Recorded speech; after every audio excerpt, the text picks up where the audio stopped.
Wordline GoPay API Explorer. Create hosted tokenization. In this video, we will show you how to create a hosted tokenization session using GoPay API Explorer. Please note that all activities performed on the GoPay API Explorer take place on our shared developer environment by default. But if you want to test how any endpoints or scenarios would work on your own shop, you must first connect your merchant with the GoPay API Explorer. Please watch the how-to video on our channel before continuing.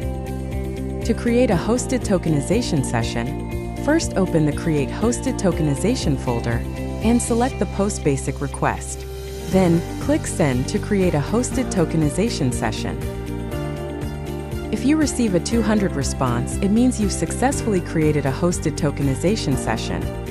Now that you have created a hosted tokenization session, you can click the Preview tab to open a simulated card payment form. Fill in the card number field with one of our test card numbers. You can find all of the available test cards at our documentation portal.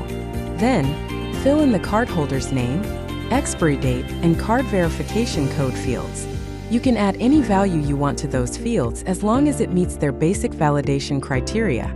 After filling in the fields, press Create to create a payment request.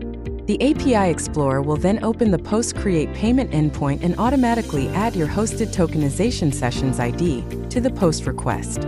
You can immediately press Send to create a payment. The payment response will contain all the information about the given payment and its unique payment ID. You can also switch to the Webhooks tab to see which webhooks were used in the response. To view your hosted tokenization session data later, save your hosted tokenization ID and choose the Get Hosted Tokenization endpoint. Paste the hosted tokenization ID in the appropriate URL header field. Click Send.